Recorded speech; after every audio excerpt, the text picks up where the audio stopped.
Hello and welcome to the Overland Journal podcast. This is episode number 75. Now, this is a special episode because we are wrapping up 2021, and this is our first podcast that we're recording in 2022. So even though Betty White passed away, we somehow made it past that date, so sorry to see Betty White go, obviously. 2021 kind of sucked. It did kind of suck. This COVID stuff's getting old. It's a challenge. Particularly for travelers. I was, October, I was feeling really good. I'm like, I'll be able to start traveling again in 2022. And then it happened again. Yeah. I mean, I was able to make it to Italy, and then within weeks, Omicron kind of hit and things were starting to shut down again. And I mean, we've both got trips planned that we want to do, and we're hopeful that they happen in 2022, but it's just a realization. I mean, we were just talking about who would really the Overlander of the year be. And we were struggling to think of someone who's really out traveling internationally because it's hard to do. I mean, Dan Grex going around Australia, he found his way to make it work. He couldn't even get out of New South Wales for the longest time. That's true. Right? I mean, it's such a challenge. It's just an interesting time.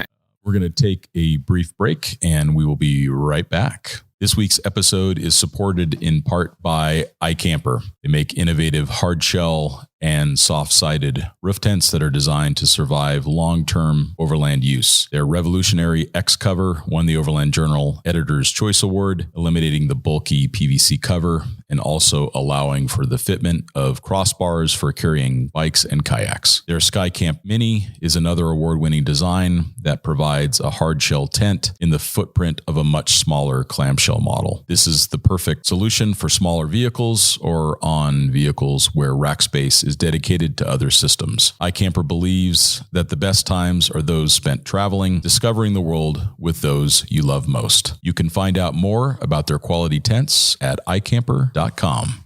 But people are finding a way. They're traveling more locally, which I think is very cool. I mean, you and I, we've done our own trips in the local area, which has been just super fun. Yeah. So finding ways, you're going to go in a couple days to California. I don't know where I'm going. I might go to Lower California, also known as Baja, or I may do Alta California. I'm either going to go left or right when I hit California, and I don't really... You'll make a decision when you get there. I don't really know. Oh, that's good though. That's perfect. Yeah, it's interesting. Baja right now seems slammed. Like I've talked to a bunch of people that have been down there. Yeah, it's some of the few options right now. We got to stop telling people to go to Baja. I guess. Yeah, exactly. Or do responsible. Yeah, exactly. But it's fun to think about the fact that we can hopefully start traveling again. And the sailboat thing really worked for me last year. But I still love motorcycles and I still love trucks, and I hope to be able to get out. And now that I've got kind of my life to the point, that was another thing I've been working on is getting to where I can be more nomadic.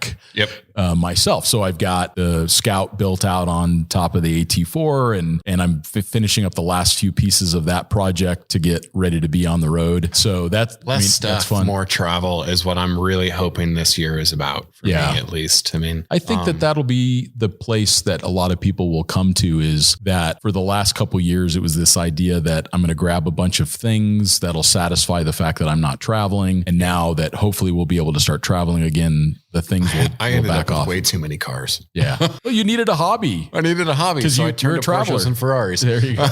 Yeah, exactly. You needed a way to spend the time. And it was fun. In 2021, I'm not saying I took a year off from overlanding. In a lot of ways, I think I did. Yeah, for sure. We did some adventurous things. I got married. The collective, we did not get married. Not there's anything wrong with that, but me and Laura got married. We went on this amazing honeymoon in Switzerland and Dubai and amazing, Serengeti, and it was really cool. We got to see new places, and we went to we did the whole Pebble Beach car week thing, which was that was an adventure in and of itself. Man, I've never felt so poor in my life. I remember sitting in the Koenigsegg booth at the Quail, which is an event that happens during car week, and what's that? Oh, it's a new Koenigsegg, whatever. How much? $5 million. Oh, okay. Comes back. Yeah, I think I'll take one. Like that kind of crowd. When you think there's money at Overland Expo, go to Pebble Beach. Yeah, true. But I think that's also the recognition, is that $5 million car at the end of the day doesn't make you happy. Doesn't make you happy. Not even close. The sooner that we figure that out, the better off we are, I think, as humans. So I think I saw I think everybody kind of did the same thing.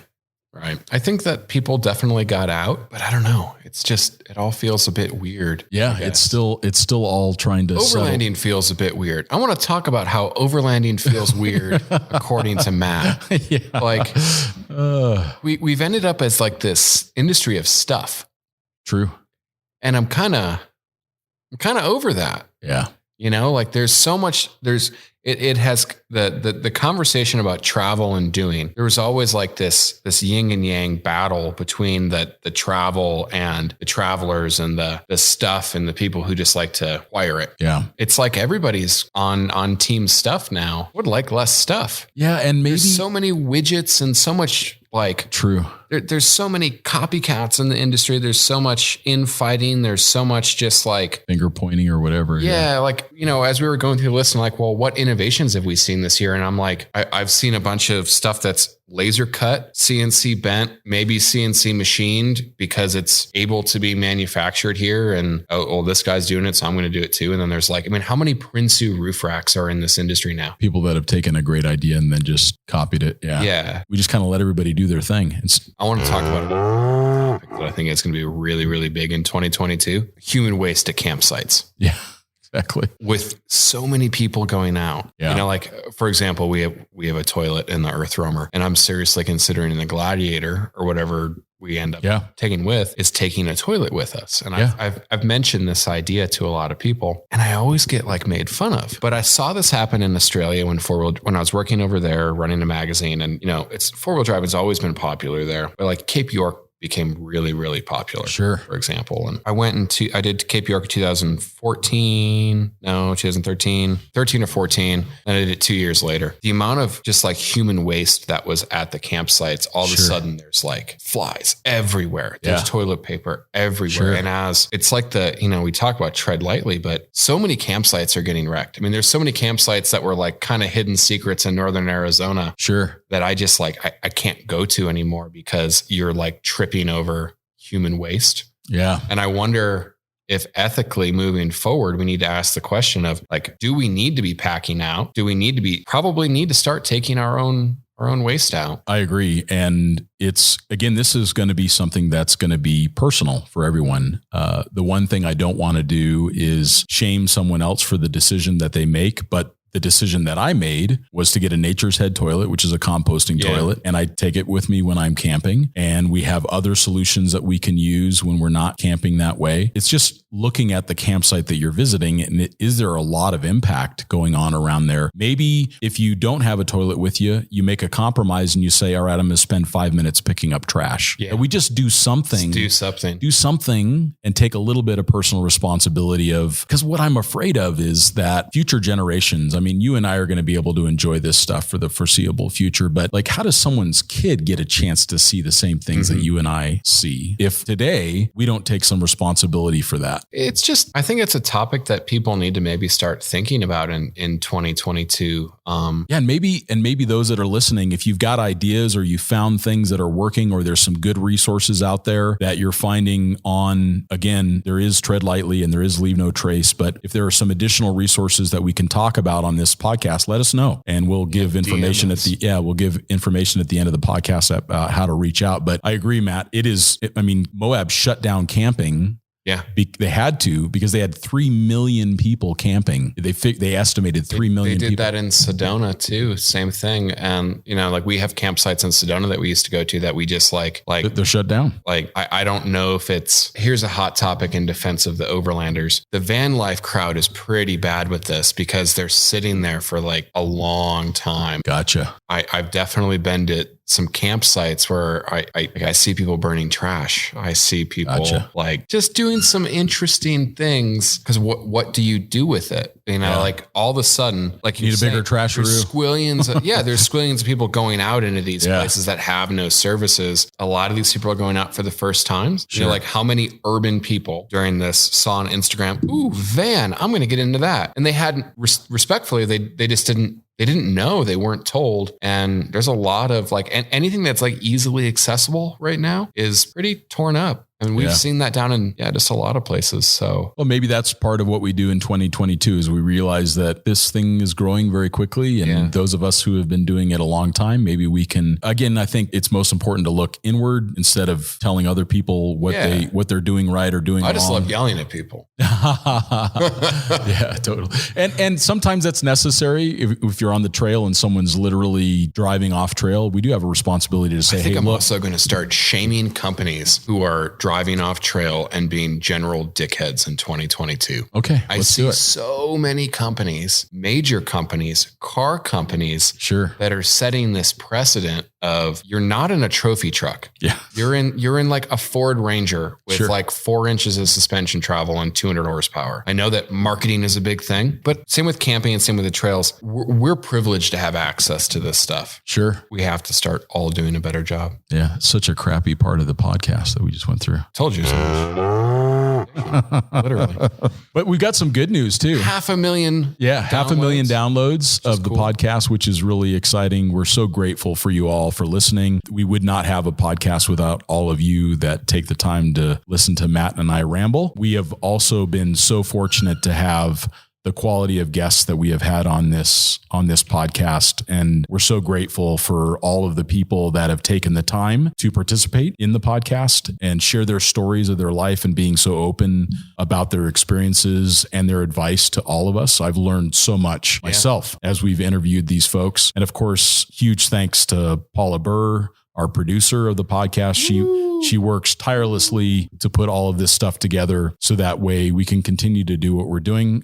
We added a 4th podcast each month. So we got 4 a month now. And this is podcast number 75. So they're really rolling. All of the podcasts. They're really rolling along. And one of the things that's kind of fun to look at is the top 5 podcasts of the last year. So the Principles of Overlanding Vehicle Recovery, which part 1 and part 2 are one of our most popular podcasts overall. And that was one we did with Jim West. Oh yeah. Jim's awesome. And he is awesome. And he was such a great resource around that. And I think that turned out really fun. So take a listen to Vehicle Recovery part 1 and 2. And then after that was the interview with Richard Giordano, which I thought was really fun because he's got such a great outlook on travel. He travels in this 1990s Toyota pickup. He's just got the right attitude and they're very well traveled and they're Canadian, so they're super nice. So yeah, like why are Canadians generally just nicer? Yeah, I don't know. Maybe it's the bad weather. I don't know. Maybe they watch less television. It's like they're just seldom meet mean Canadians. Yeah, I've not. Yeah. I can't think of one. And then after that was the chat we did around tires and wheels. And then after that was the best overland gear of 2020, which we're going to get into a little bit today on around 2021. And then number 5 was Ashley Giordano. So the Giordanos like swept the interview side of things. Well, they're just so sweet. Yeah, totally. It's like, just want to hug them. Yeah. I already miss them. Are they in like Saudi Arabia right now? They are. Yeah. They're in Saudi Arabia and that they were planning on going to Oman, but they're there for the Dakar and they're traveling around. They're making it work. They're making sure they get out there themselves. And Ashley has become an integrated part of our team and she works on Overland Journal a lot. And Richard's been really helpful with a bunch of new projects. So we're just super lucky to have them around as part of the team. That kind of brings us to like what your and my favorite episodes for the year was. For me, it was really fun to see the Louisa Bell podcast go live, which I had nothing to do with. Oh yeah, because Ashley did that. Ashley interviewed Louisa. I had never heard it. I didn't participate in the production. So I'm in my truck and I'm driving along and a new episode pops up and I got to listen to it like a fly on the wall, like a regular listener. And I found myself laughing and they were both so awesome. And so that was my most fun moment listening to, which I don't listen to most of the episodes because I can't listen to myself. I was there. Yeah. I would be like, man, you sound like such a D-bag. Why did you say that? But then I would lose that certain zest for life if I tried to control myself. Yeah, don't control yourself too much, Matt. There is a yin and the yang here. We got to keep it going. Yeah. Was there one that you had a lot of fun with? And I don't know if it will come out just before or just after this podcast, but interviewing Dave Harriton from AEV was really cool. It was awesome. The products he's designed since I've literally been a little kid have been something that I've looked up to. And the coolest podcasts for me are when I learn something. Yeah. Rather than just espousing my views on the world. It's nice to, and he was learn. dropping all kinds of great insights. So that was really cool. Dave Harriton, the CEO of AEV, he's coming up. He's the dude. Yeah. He's the man. I need to look through, cause there's 75 now. Yeah, I know, it's crazy. I'm going to figure out how to go on podcasts.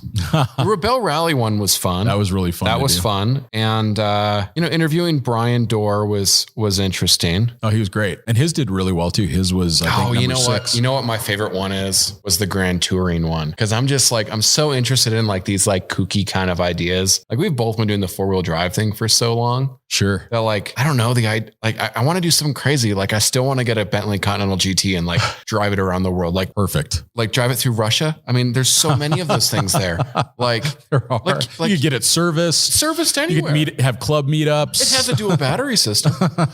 Yeah. Air suspension. Yeah. It would be really nice. Like, yeah, sure. So what do you do this week? Drive around the world. What are you doing next week? Home. Yeah. I wonder how quickly that's been done. I don't know the answer to that one. How quickly someone's actually driven around the world. Yeah. Not that I want to rush, but yeah. All right. So then I guess the next spot, we launched onto YouTube. So we have live podcasts now where you can see our smiling faces, all of our gesticulations with our hands and everything else like that as we're talking. So that's been a fun update as well. But now let's kind of get into the gear of 2021, which let's do this. The vehicles and the equipment. And I think it's going to be a little bit different one for us because again, we're trying to be more mindful of the equipment in general, but there's still been a lot of innovation that have happened mostly around the vehicle side of things. As Matt says, we're in the swan song of the internal combustion engine. So we're seeing these vehicles that are like nothing we've seen before, but they're going to be the last of their type probably because there's been company after company that have come out and said, look, we're going to be all electric by 2030, or we're going to be all electric by 2025. Some of them, Toyota just announced that they're electrifying, which they were a big holdout.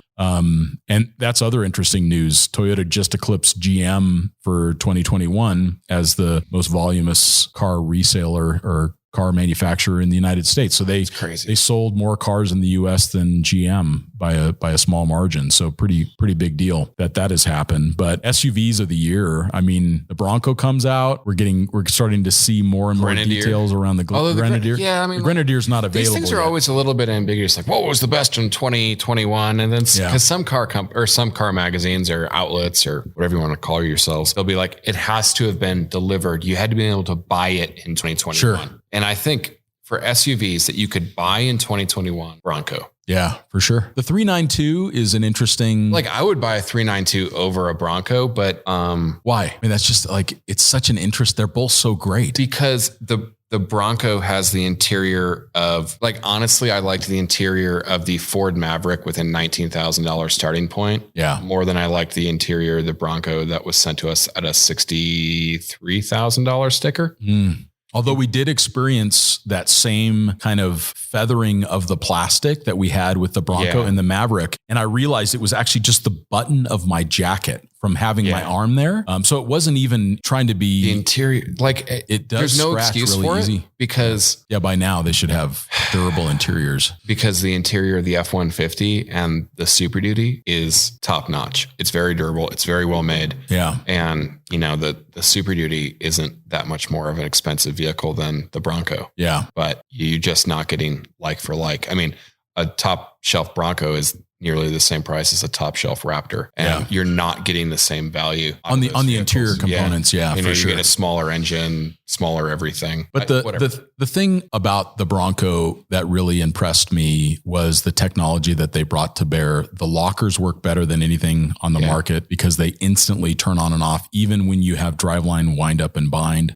The sway bar disconnect is super cool. Super cool. You could the chassis is fantastic. Yeah, it's really good. Like really whatever good. the first refresh of the Bronco is going to be fantastic. It could not have been easy for Ford to really bring this vehicle to market during the pandemic. Totally. This industry the auto industry, the overland industry, anything automotive aftermarket has been hit really, really hard by supply chains. And I think, that's why when we get into the later things, we haven't seen a huge amount of innovation. Yeah. Because half of the companies are too busy just copying what these small mom and pop businesses are doing. And then the other half are just struggling to survive. So they just keep doing, what they're doing. I commend Ford for bringing the Bronco back. I'm really excited to see there's always been, here's why, because I'm a Jeep guy, because now there's a lighter under Jeep's ass. Yeah. And now all the guys we know at Jeep or Stellantis, it's the stupidest name.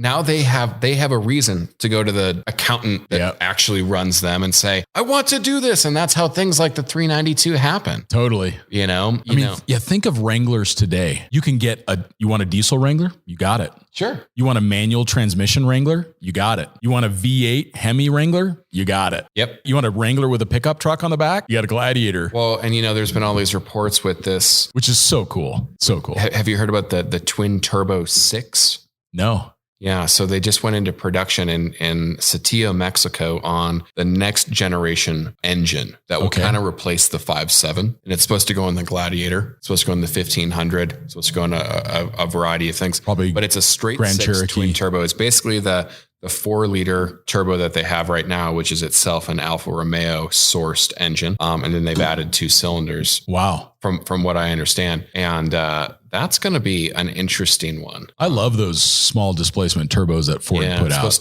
They rip. They rip. They're super cool. I mean, turbocharging's great. Cars are just great right now. They really have gotten. That's good. the only thing I can nitpick on the Bronco is the top and the interior. The top and the interior. Something just didn't come together. That one in Toyota that the snow got like it was like a blizzard. Inside. Which I don't know if you can really blame the Bronco for that. Did it have a soft top? I think so. Yeah. I mean, how can I don't know why you'd live in Tuck and buy a soft top Wrangler, or maybe it's somebody that traveled up there. Who knows? No, I think the dude lived there. Did they? Oh, that's amazing. Well, good for him. Yeah. Talk about being optimistic. Yeah. He's like, bring on the global warming. I've got my soft top Bronco in Tuck. But it's Ford. They have some of the best engineers in the world. They'll figure totally figure that out. And Ford has done some fun things. I mean, we're going to move on to trucks next, but the Maverick is it is charming. It is summed up as the most charming little truck I've ever driven. I mean, it reminds me of, like you said it best, I think, a Chevy S10. Yeah. Like when they had those bare bones, just super simple work trucks. Yep. That's my truck of the year for this year. That I drove. No, I guess I technically drove it in 2022. Oh, you did? Okay. But it was available. You looked at it in 2021. I looked at it in 2021. I sat in it. Yeah, for sure. That little thing was so cool. It was so fun. I'm driving this little it was $24,000 sticker. Correct. It had Falcon Wild Peak all-terrain tires on FX4 package, front skid plate. It was cool. 250 horsepower. It was plenty fast. It was plenty comfortable. Yeah. 30-inch load height on the bed. Yep. If you actually use a truck, and I'm not proclaiming to be somebody who actually uses a truck, but I like them. I like the idea. You drive a lot of them. I drive a lot of them. And, this means that when I go to the boutique garden store, I only have to lift the bag of mulch 30 inches, not like there you go 78 inches into a Super Duty bed because they've gotten so over your tall. head. Yeah, totally. I think that it took a bit of cojones for Ford to launch that. Like you can sit back and be like, why? And they're selling a ton of them. You can buy. I went to Laura and I was like, we should buy one because then we have this really unfair thing in our relationship where she won't drive a pickup truck, but she says, I have to drive a pickup truck. Got it. I'm not saying that I dislike pickup trucks, but I'd probably rather drive a wagon. They just make a little bit more sense. Sure. More better DAC storage. Better dog storage. Better for the dog. You could just buy one. It might be the perfect car for Laura because it's like a Subaru. It's a better all-wheel drive system than the Subarus I've tested. And it has a little pickup truck bed on the back. But you'd have to run that by my dog. Gotcha. He's got a lot more room in the Subaru. Oh, I gotcha. Yeah. Okay. Yeah. That's true. Large dog runs our world.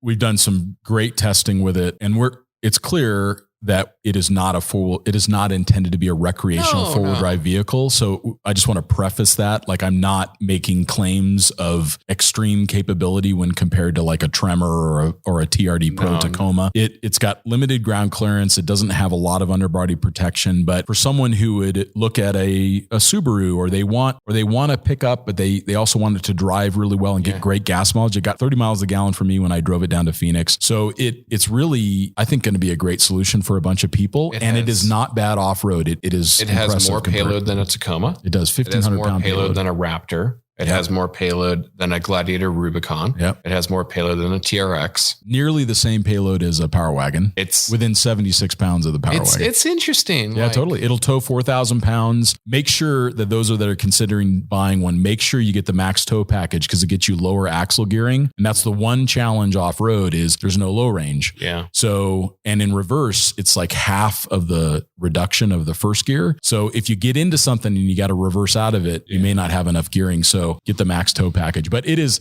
a super charming little truck. I dug it. I just imagine putting like, one of those tonneau covers. Yeah. And then like a folding roof tent on it. Totally. And like driving south. Yeah. Because it's durable and it has everything you need to just be durable and store stuff. And it's quiet and comfortable. No question. And it starts at $19,990 or something. Yeah. It's just under 20 grand if you get a 2-wheel drive hybrid, which gets 40 something miles to the gallon in the city. Yeah. So I mean, like I think they're going to be super diesel popular. Option on full size trucks is $10,000 now. Mm-hmm. Now it's half the price of a brand new. I'm saying Maverick.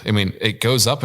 Like the high output Cummins is 12 something, So like, here's this. It's expensive. That's half of the price of a decently well equipped car that we drove. Yeah. It's a really fun vehicle for those that are looking for getting to the hiking trail, something that kind of does it all and gets good gas mileage and is really affordable. Yeah. Yeah, check out the Maverick. It really impressed me. The Tremor, we went into super details around trucks for the Truck of the Year podcast that we did a few episodes ago. So we'll refer everybody to that. The Tremor is really good.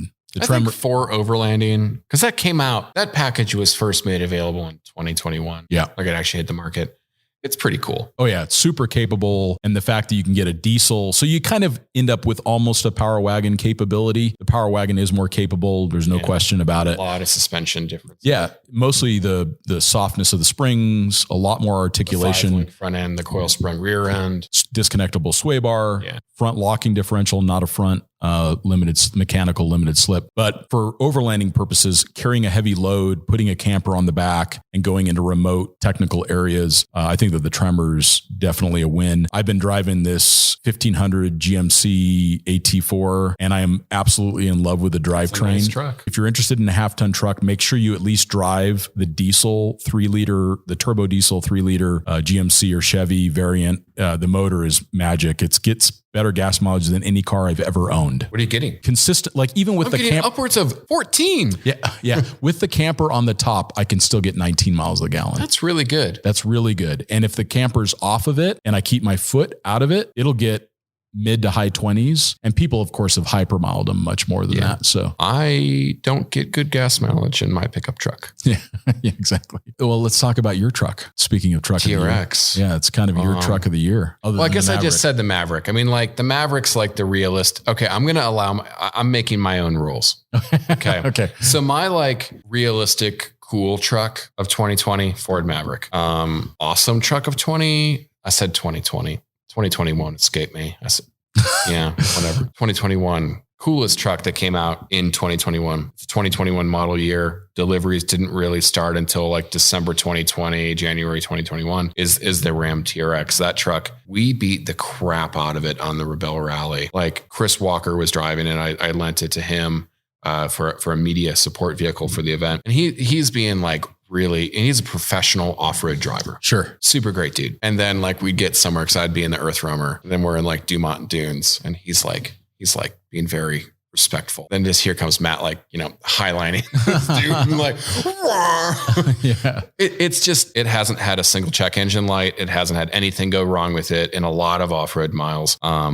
It's incredibly comfortable inside. It's quiet inside. It's well made. I just like the breadth of capability is something else. Yeah. Like it's, isn't it 4 seconds 0 to 60? It's something around that. Yeah. But I think Motor Trend did it in like 3.9. Yeah. All I know is that it moves. I launch it regularly in our parking lot. And that's why I think I like the truck. Can use it. Yeah. The number of times I've seen you smiling from ear to ear in that truck or giddy in some variant because of driving it. I mean, that in of itself is a great reason to buy a car. It's really fun. It's really well made. You said it's the best Grand Touring vehicle you've ever owned. Easy. Like if I'm going to drive across the country tomorrow, that is the that is one of the best cars that you could take. Honestly, like the Raptor's also in that category. The Raptor gets a lot better gas mileage and has a better fuel range, but there's something about 700 of the horses that is pretty insane. There is something with 700 horsepower and then it's being swaddled in Alcantara and carbon fiber. So that's my truck of the year. I mean, just hats off to those guys for just the only thing that I would change is on the center console, they put this plate that has like your VIN on it and the horsepower and whatever. So what that means is in the summer, it brands you like I probably have a TRX 2 somewhere on my forearm. And then in the winter, it freezes you. Exactly. It's just sadistic. I hate it. That's funny. That's my complaint. Your one complaint. I got one complaint. Really good truck. Yeah, it's cool. So, it looks great too. Motorcycles. Yeah, I think you rode more new motorcycles this year. I rode a lot of new motorcycles this year. Everything from the Ducati to the Aprilia Touareg. And I would say that it's impossible to pin it down to one for me because what has happened that is worth noting is the mid-range or the mid-sized adventure bikes are better than they've ever been before. So the complaint with the big adventure bikes has always been that they are so heavy and cumbersome. But you bought them because they had the horsepower or they had the electronics that made it comfortable to cruise. Whereas now you can get a Husqvarna 701 long range. So, and it's got 300 miles of range and it's got a great off-road suspension. It's relatively comfortable to ride. It's the more off-road, biased one. You can get the 790 or the 890 KTM, which are they both rip off-road and they're much more streetable now. They have traction control and they have other things that make motorcycling safer and actually more effective. The one that I think is really impressive too is like the Norton 701 looks great. It's based on the KTM, looks super cool, kind of retro. That's another one that's really great. The Yamaha 700 Tenere, like that's another like midweight bike. But the one that I rode that I kind of personally enjoyed the most was the Aprilia Touareg. And that was because it does have cruise control. It's got a much more comfortable seat. It's also like really fun to ride fast on the road, which a lot of travel ends up like on twisty roads in Colombia. And the fact that you can like drag a knee if you dare, it's really great. So I really like the bike because it's $12,000 to get an Italian made adventure motorcycle. That is pretty fun. I feel like, and maybe this is just the perspective of getting slightly older and not being incredibly young, but motorcycles just they've stayed the same price. Yeah. They haven't really fluctuated in price that much. And as cars continue to just get more and more and more and more expensive, there's just this interesting value of some of these, very premium motorcycles. Totally. No, that's such a great point. You could, for $25,000, you can get the best of the best BMW GS Adventure, or maybe $28,000. I feel like they've been the same price for like they have been 20 years. They've been fairly close. And maybe to the that's same price. a factor of there's just not as many people riding. I don't know. I'm not sure. And a special thanks to this week's sponsor, Dometic. When you're heading out, you don't want anything to hold you back. Whether you're planning a week-long adventure or a quick overnight trip to your favorite outdoor spot, we've got you. Dometic's CFX3 powered cooler is designed with any size adventure in mind. The CFX3 allows you to bring more of your favorite food and drink along for the ride, no matter how far you plan to go. Available in multiple sizes, the CFX3 is built for the demands of outdoor use and comes with a handy app that gives you complete control at your fingertips. It's the state-of-the-art, designed for rugged use cooler that you can rely on and enjoy for years to come.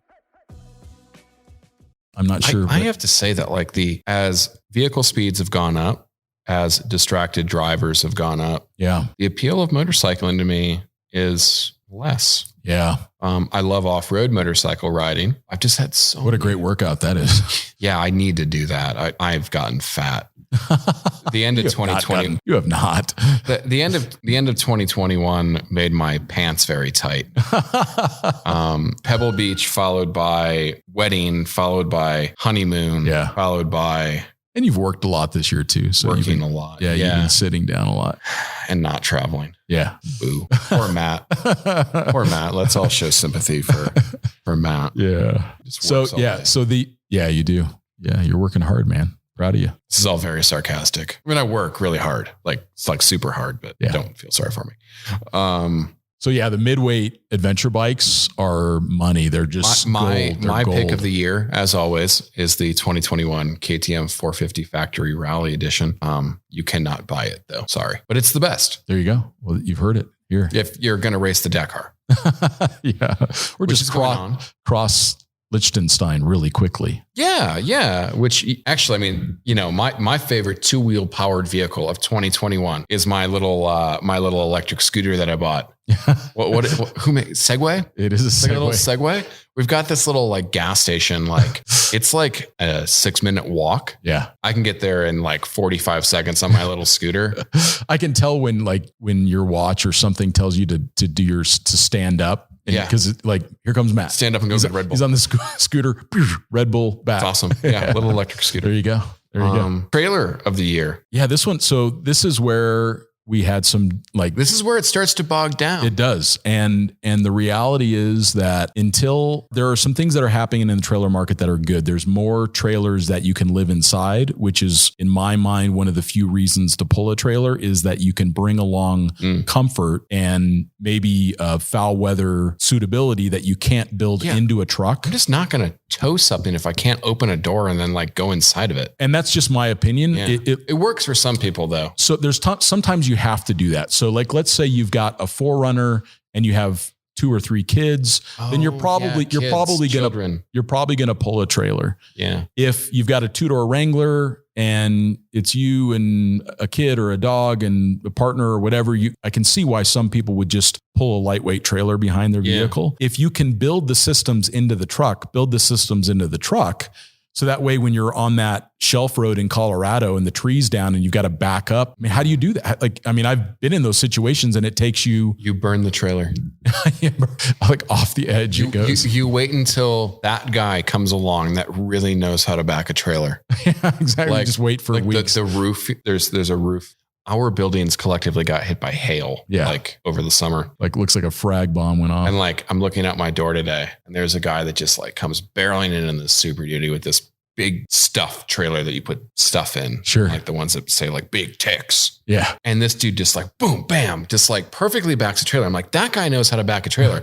I don't know how to back a trailer like that. Yeah. They terrify me. I mean, I can do it, but I'm like, it's a commitment. And so from my perspective is if you're going to tow something that just has a roof tent on it, just put the roof tent on top of your car. Yeah. Endeavor to do that. Yeah. And so the smaller trailers are less appealing to me, but we're starting to see smaller trailers that you can sleep inside with heaters and protection from the elements and all that. Teardrop trailers 2.0. Totally. Yeah. And I think that has a lot of merit. I think that a lot of people are looking at living inside a trailer. So like an Airstream or a trailer that has a bathroom and a shower and all those in that, those kinds of things make sense because you can't build those fully inside a vehicle unless it's a camper that built into a vehicle. So I think that trailers like that are changing. Now, what needs to happen next is that they need to improve the quality. Yeah. We are just encountering test unit after test unit after test unit with multiple system failures, multiple fit and finish failures. So I think that that's my biggest concern is we've got trailers are coming along. They're starting to meet the needs of the consumer and they're starting to be more appropriate for purchase, but their quality. There's a few trailers on the market that they look really appealing, and honestly, for the price of what they actually sell for, I can't disagree. I mean, the RV industry, which is rapidly merging with the overland industry. Yeah. You can have $120,000 trailer, but it'll actually sell for 12 cents in a Snickers bar or something. Yeah, sure. Like the MSRP, once in 2021, they sold for MSRP. Sure. And that's about it. So I don't know, there's a lot of, for an off-road trailer, there's a lot of systems to be built into them. But what we're really starting to get here with, I'm going to say the off-road caravan type trailer, something that you can live inside of, something that's like a typical RV trailer, because all of these are coming out of China. Yeah. And kind of the provenance of these things is, Australia really innovated in that segment late 90s, early 2000s. And the market became large enough. Australians have a lot of money and a lot of them just that as a pastime for that country. So they use it. Well, then they started exporting manufacturing to China. And now there's just been so much turnover and whatever that there are just companies in China that make these trailers. I'm sure that you can find, if you're looking at an off-road trailer, I'm not going to name names, but then you go to Alibaba.com and you type in off-road caravan or off-road trailer, you're going to find something that's very, very similar to that. And there's these markets in Australia that, they kind of do like you buy them, it's built in China and it shows up and,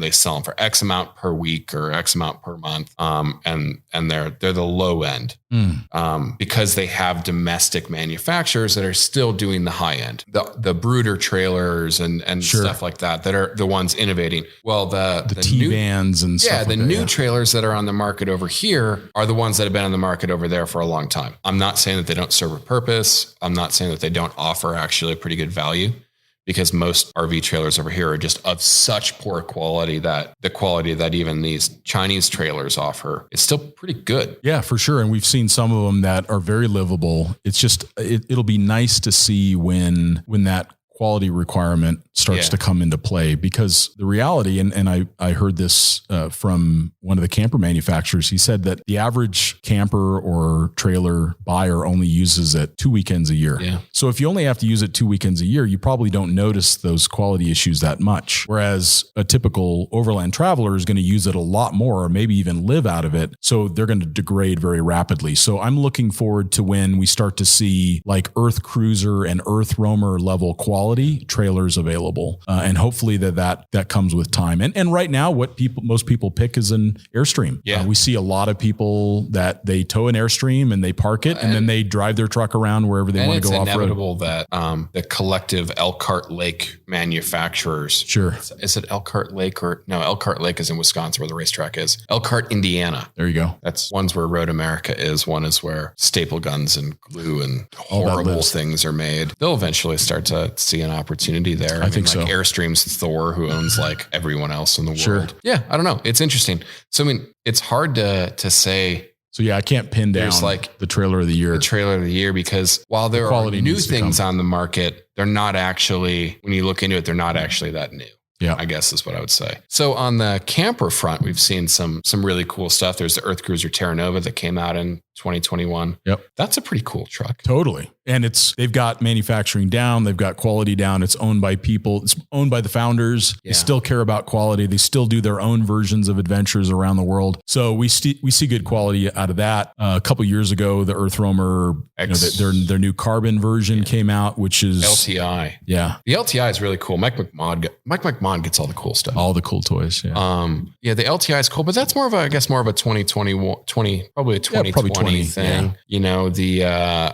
I think launched in 2021 camper style. I do like the version 2 Go Fast camper. Yeah. Because it looks really cool. Like, looks great. I saw a couple, like, my buddy Jackson has one on his AEV Prospector, and it just it looks cool. Like there's thought that's gone into it. It's, but it's very much a truck bed that you can camp in. Totally. That's the way I look at the GFC stuff. That stuff's cool. The Scout camper that you got, those are really starting to hit the market in 2021. I couldn't be happier with it. Yeah. So, I mean, it was a camper that I paid for myself. And there's been the only issue that I've had with the camper was the water tank. It's not the tank that's built in. It's just like a lifesaver. We got this on this podcast. That thing was going to leak. Yeah. And they always leak. Yeah. So the lifesaver jerry can does not work on its side, but they don't work upright either. Well, I haven't had any trouble with them upright, but on its side, it definitely doesn't work. Yeah. Everywhere. Yeah. Super cool concept. Because then you get pressurized water that's filtered. And so if you can, I've finally got it where it doesn't leak, but it was like a bunch of rescue tape and changing seals and a bunch of things to try to keep it from leaking. And now it doesn't leak, but overall super happy with the camper. And it's the fact that it's durable, it's simple, and it's affordable. That's kind of a rare combination to find. They're in the low 20s. Yeah. It depends on what, like an Olympia can be in the 20s. The Kenai that I have is in the mid to high 20s. Yeah. So They're great value. They're very, very good value. And it's because they're very simple. So I just wanted a 4-season shell that I could sleep in comfortably, and have a heater. And I love the little Dickinson, the little Dickinson sailboat heater that's in there. Yeah. I love it. So for me, I'm super happy customer of that. So it'll be interesting. I think in 2022, because that's the year that we're now in, we're going to see more hard-sided campers. Yep. I think we're going to see, these are Matt's predictions for 2022 in the camper segment. I think we're going to see less vans. I think we've hit peak van. Like the moment I started seeing peak van life, the moment I started seeing not another Sprinter bumper stickers, I'm like, touche. Yeah. There's so many vans out there right now, and we're going to continue to see them. But I'm hoping continue to be popular, but full-size trucks with campers are going to be full-size trucks with campers. It's going to be the change. Like that's why the Earth Cruiser Terra Nova really interests me. This is just me personally. I have never been able to talk myself into driving a Mitsubishi Fuso or Canter. It just doesn't work for me. They're pretty fatiguing. Like when I drove that one around Australia, it was like you're sitting on top of the front axle, and it's pretty fatiguing. They don't have a lot of power, et cetera, et cetera. But for a pure travel truck, they make so much sense. Totally. Once stick you in get a container, outside of the US, 100%. Earth Roamer for the US, Yep. Earth Cruiser for everywhere else. Yep. But these new diesel, well, you don't have to get in a diesel. You can get it with the 7.3 Godzilla. You can get it on any of the platforms with that Terra Nova. I like that style. Yeah.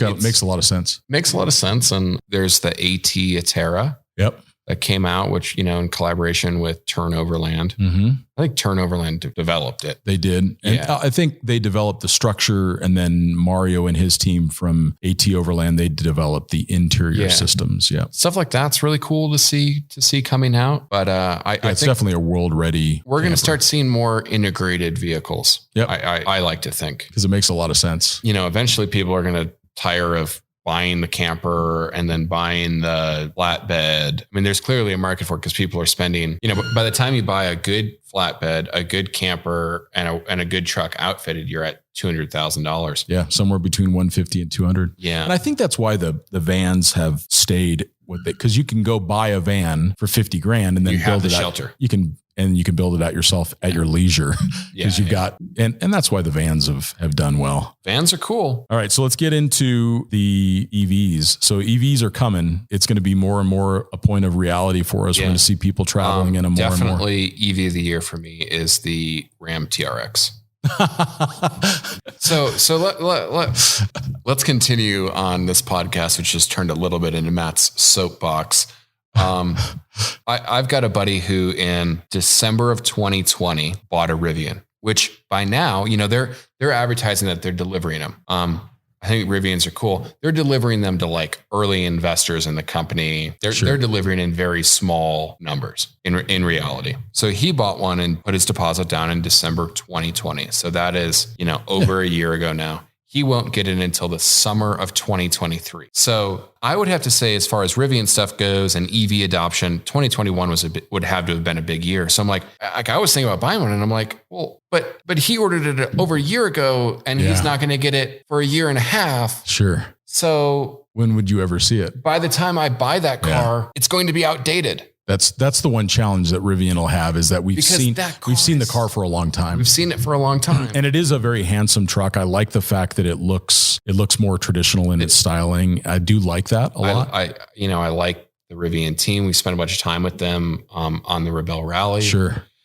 They had a vehicle competing in it. So we spent a lot of time with them. It's really cool, but making cars is hard. And learning how to make cars is hard. Meanwhile, by the time, if I placed an order for a Rivian right now, I suspect I will be able to buy an EV on a showroom floor from the big three manufacturers. Yeah. GM just announced the Colorado. Their Silverado EV. Ford has just doubled production of the Lightning. The Hummer EV is delivering in the same way that Rivian is. It's kind of coming out right now for the 112 grand model. So this is all hitting. So hopefully, because you want to see them succeed. So bad. They were certainly playing in white space. They came up with a really attractive unit with a bunch of great technology, but they've got to start delivering cars, or else it'll just be there in the wake of. Yeah, I mean it it would take gusto to be in that space, because there's a lot of things Americans do really, really well. We are the undisputed king of pickups. True. Thailand actually may argue, I think there's more pickup trucks made in Thailand and owned as an overall percentage of vehicles than America. Interesting fact. Hilux, Colorado, Isuzu D-Max, they're all built there. Oh, okay. Yeah. The diesel motor that goes in the Colorado. Yeah, gotcha. Made there. But you're staring down the barrel of the F-150 of the going big three, electronic, sure. going EV. And sure. I read a thing today that like almost weekly, Stellantis is change that name. Like, I don't care what weird company has to buy you, but I will take anything but Stellantis. They're weekly updating their 1500 EV platform. Yeah. They're watching what's coming out and they're like, cool, well, we're going to make this change, this change, this change, this change. And they know how to make cars and they have established supply chain relationships. So, but it's coming. So EVs they're here and they're coming quickly, and it's exciting to see that technology, because it's also, let's just say we dismiss EVs entirely. They inspired the automotive manufacturers to make more interesting internal combustion engine cars. Yeah, for sure. So like that's how we ended up with the TRX and all of these super fast internal combustion cars. So they're coming, and I think that the advantage that the big three has is that you're already going to be concerned about buying something that's so tech heavy. So the fact that you can go to the local dealership and get it serviced, like where do you get the Rivian serviced? And it's a very complex vehicle. It's a problem that Tesla solved. Yep. Tesla was just shy of delivering 1 million vehicles. Yeah, it's pretty awesome. Congrats to them. American companies are leading innovation in EVs. Yeah, for sure. Yet Americans really aren't buying them in the same percentages. But again, it'll come bigger distances. Yeah, and I looked at buying a Taycan, or no, sorry, I'm going to say this properly. The Porsche Taycan Cross Turismo. Impressive car, beautifully designed. It is the manufacturing and the build quality that you would expect from Porsche. It's a great car that happens to be EV. It has like a 220 mile EPA range. Sure. So that's Phoenix and back if you're lucky. And then I started looking into the reality of like living in Prescott with an electric car. There is downtown, there's 2 chargers. There's one at a hotel, which I'm not going to go to. And there's one in front of another hotel that's near Founding Fathers. Some parts of the country just aren't ready for it yet. And that's what we kind of decided. But I think that that's going to rapidly change. Oh, for sure. Yeah, it's going to come very quickly. I wonder how the EV thing will affect overlanding. Whether these older cars, and I say older, I mean stuff that's in production right now, will just become a little bit more desirable. I mean, like 10 or 15 years ago, you didn't want to touch anything from the 2000s. That was mainly Land Rover, if I'm being honest. Yeah, sure. You wanted the basic stuff with no computers and whatever, but then they figured out electronics. Totally. Although eventually they'll figure out range. Yeah, that's the thing. They'll figure it all out. And there's always going to be a place for internal combustion in some capacity. And, it's like when the automobile came, the horses didn't go away. They just became something that people did for fun or recreation or on their ranch. So you're going to continue to see internal combustion vehicles that are just going to be not as common as they are now. Yeah, and I think that they'll be cool. I mean, we've kind of figured them out. But that's exciting to see what's going to happen. Yeah, I hope I wasn't like too hard on Rivian. I think they're a super cool company. But you're pulling for them. You want them to be successful, but if they wait too long, the car's going to look dated and they're going to get bypassed by bigger manufacturers. Boom, it's super easy to do. What they're doing is got to be one of the hardest things in the world to manufacture. Sure. Yeah, for sure. And to do it at volume, Yeah, we wish them all the best. EV of the year for me, Rivian. They have 2. They've got the truck and they've got the SUV. Both really cool. Gear of the year. Gear's another thing is like, I feel like there's just a lot of unnecessary widgets that came out this year. So you like your electric scooter?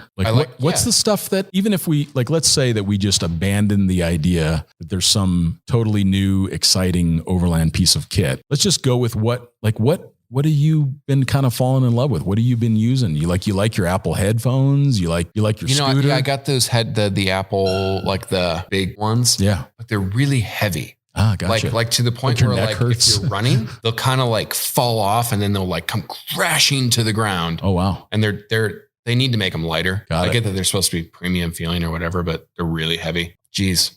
I think the geary techie thing that I adopted most in 2021 was probably Gaia. Yeah. I really started planning routes and trips in that because with the Apple CarPlay integration, it's a pretty big thing. I still find it better for planning routes and stuff. I know there's Onyx, but Onyx has this weird, I don't like their maps. Like if you're a map geek, I think Gaia is better. Onyx, they highlight, they do this like fluorescent highlight of all these routes. It can get busy. It's super busy. Yeah.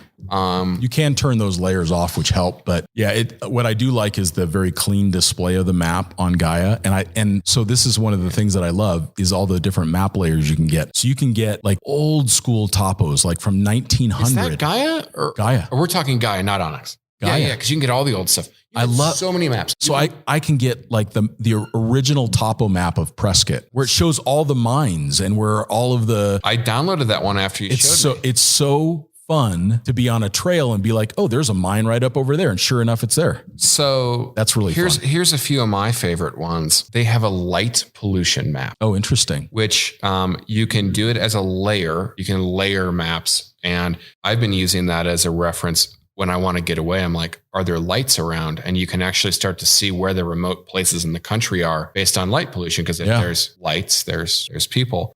They have cell coverage maps, which have been really useful if we're kind of working from the road on the Earth Roamer. That's really handy. They have a wildfire map that shows you what areas have burned. I heard about recently. That's a really cool. It's also gotten really glitchy since Outside Magazine bought it. Like I have this many of the same layers. There's like 15 satellite topo and feet. It has been getting a little glitchy for me. That's good to know. There was a period of time where the tracks weren't recording, reliably, and now that's been fixed. But that's why you got to have multiple options. That's why I still bring a Garmin Overlander with me, is because I want to have two sources of my track, just because we use it. Those things. We use it for editorial, so. Yeah, the GPS things that go on your dash. It's like using a worse version of your cell phone. Yeah, it's nice good just to have redundancy. InReach that has all the redundancy. There you go. The text. I liked it because I had the keyboard. There you go. Thing. Yeah, InReach is a big thing. That's a big deal. Yeah, I guess that would probably be a techie thing that I liked in 21. Is I got like the big one that's orange, and I don't know what it's really called. It's the InReach with the GPS built in. Yeah, and it's got the screen, and you can text from it. And I can get the weather. It's really handy to like you're in the middle of nowhere, and you can see the weather because you can download weather reports for your area. You could open the door of the Earth Roamer and step out and see what the weather is. I like the Gaia one. That's good. For me, I'm just going to go with just the things that I've just totally been geeking on. So I've been using this Aura ring for a few years now, and they had a Gen 2, which I owned, and then they came out with the Gen 3. So it basically allows you to have like a smartwatch, but on your finger. And so it records your steps and it records your heart rate, and so it helps me recognize like what things are happening that maybe contribute to some stress and some increased heart rate. But what I really focus on is the sleep, because I find that the better quality sleep I get, the more productive I am, and just the happier I am. So it's really useful for that. They're not a sponsor or anything. I paid cash for it. Just like, I like this. It sounds like a cool idea. Like I got an Apple Watch for Christmas, and I'm like, I kind of gotten into watches. Yeah, you like. So do I. So I like old school watches, and this is another thing that was really fun for me. Is I was at Thanksgiving with my family, and I got this watch winder, this Wolf watch winder for the automatic watches that I've got. And my dad's like, I think I've got this cool old watch. He's like, I bought it when I was in the Vietnam War, and it was made by Seiko. And he's like, I think I bought it in the late 60s or like maybe 69 or 70. I'm like, Dad, go get the watch. We got to check it out. So he goes and he shuffles around, looking for the watch for 20, 30 minutes. And he comes out, and it's this Seiko chronograph. Now, in 1969, 1970, there was this battle going on of who was going to come out with the first automatic chronograph. And Zenith, I believe, was one that did. And then there was a consortium of Swiss watchmakers that also produced a version. And then Seiko came out with one. So it's literally one of the first automatic chronographs. And this is my dad's watch. So it's like, and it is it's the watch that Bruce Lee wore. I mean, it's cool. It was the first automatic chronograph in space. They called it the Pogue. It's a slightly different face of the watch than the one that my dad had, but it's the same movement and all that, same vintage and everything. So it was for me like to get this super cool watch from my dad. So I want to wear my dad's watch, but I also want to keep track of my sleep and my heart rate and all that other stuff that helps me be a healthier human. So that's why I like the Oura Ring. So yeah, Matt and I have both gotten into watches in the last couple of years. So same watches. Yeah. So those that are listening, if we want to geek out on watches, like send me a thing on the Instagrams. So the Oura Ring is super cool. My MacBook Pro that Apple finally fixed all the things that were terrible about their laptops forever. Yeah. Like I actually have multiple USB-C ports. So it's back to being a great source for travel and producing content. So I've been really happy with the new MacBook Pro. That's cool. But that as far as overlandy gear, there's just nothing that really stood out to me as being different that I wanted to talk about today or encourage people to buy. All the stuff that I had the year before works just as well. So yeah, I've just got nothing on the overland front. Yeah. I mean, I've got a lot of geeky Snow Peak stuff that I got. Yeah. Because Snow Peak stuff is awesome. Dometic did come out with this new water system, but it's not available yet. So we haven't had a chance to test it. It has a lot of merit, but we haven't had a chance to test it yet. So that should be a good one. Yeah. I don't know. I mean, like I've just geeked out so hard on the Earth Roamer in 2021. I put this like 5G internet system in with this crazy external antenna. That was kind of cool. Perfect.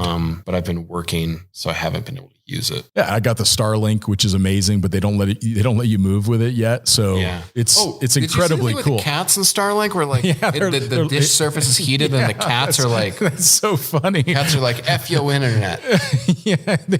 He was wondering why his internet wasn't working, and he looks outside and there's like 4 cats sleeping on the dish. That is pretty funny. So no super exciting new pieces of gear. Here's an interesting thing for travelers that I've found. They now make AA, AAA, C, D, whatever replaceable batteries, but they charge by like micro USB or USB-C. Whoa, who makes that? I found them on Amazon, and there's like several manufacturers, so it's probably you plug it right into the battery itself. Plug it right into the battery. Oh, that's itself. clever. I've switched everything that we need in the Earth Roamer over to that because I don't want to be buying batteries and just throwing them away. Sure. Like replaceable batteries, non-rechargeable, are not super great for the environment. I don't like have the scientific data on that, but I would have to imagine that it feels better to not throw it away. To not throw it away. Sure. So like I've got this big mag light mounted on my door in case I have to like beat a crackhead or something outside of my Earth Roamer.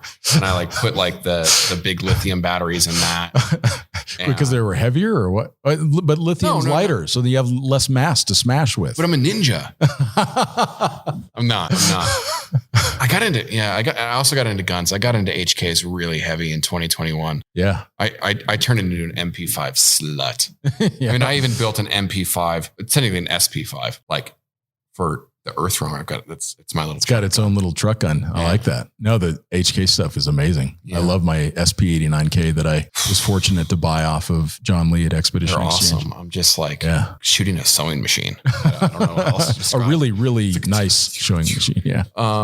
But what else? No, fun. I mean, it's all fun stuff. I think we're just kind of pent up. I think we want to get out and travel. And so the gear is not that exciting for me. It's part of my job. So I test things and I am certainly enthusiastic around it for that period of time. But when it comes to something I want to tell somebody to buy, it's like I just want to buy a plane ticket to Johannesburg is what I really want. I just want to go. We're doing this big Alaska trip is my big focus. Is we're going to spend a couple of months. We're going to do all the fairly remote places in northern Canada. I'm calling it my Alaska trip because that's kind of I guess in theory, the furthest destination, but it's really going to be Yukon Northwest Territories. That's amazing. Trip. Yeah, that'll be amazing.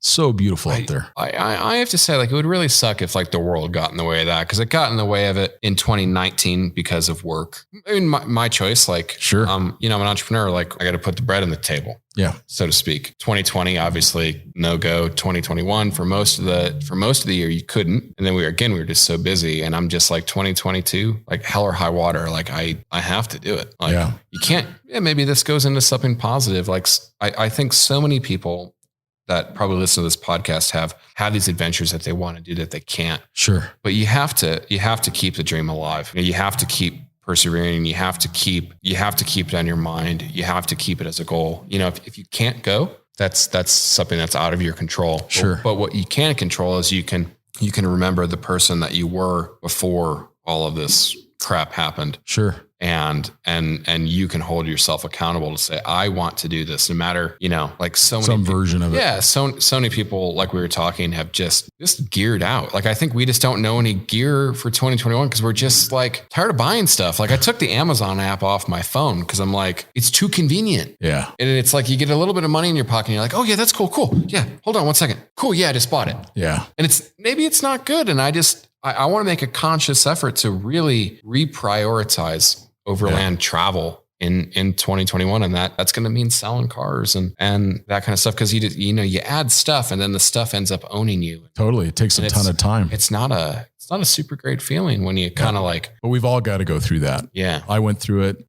I had way too many cars for too long. And it's a lot to maintain. It is. And it's good. It's healthy to let that stuff go. So that's 2021. I mean, what an amazing year. We are so grateful for all of you for listening and for supporting the podcast. And we would love to get your feedback. When you think about ways of helping with the Overland Journal podcast, obviously being a subscriber to the print magazine is what makes this possible just from an infrastructure standpoint. So we thank all of you that subscribe to Overland Journal as a magazine. And we thank all of you for giving us feedback. We're going to do an AMA at some point in the near future. We've collected a lot of the questions that you guys have been asking.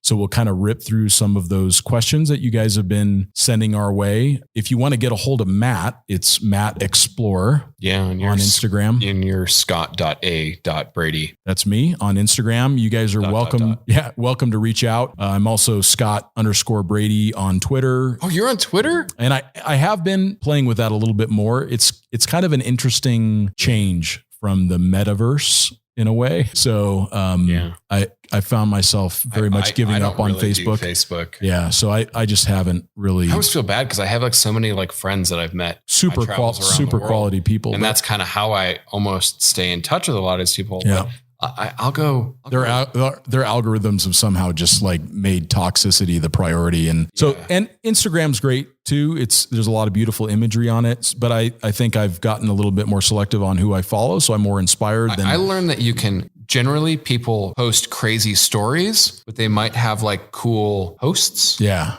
Or whatever. I forgot how they disseminate between the two, but you can mute people on stories. Oh, that's good. I didn't know that. Like, I can't stand the people that share, like the influencers that share a story like every 3 seconds. Here I am camping on the beach. Here's the quality of the sand. Here's my dog on the beach. Here's the quality of the sand. Here I am camping on the beach. And it's like you get like 7 or 8 of them in a row. Yeah. And you know, like the little stories are like that. So how do you mute them? You just like go to their profile and you go to mute. Oh, awesome. Yeah. Okay. That's very helpful. Yeah. So I just learned something. Again yeah. It's like, here, like I'm going to mute you. Perfect. No.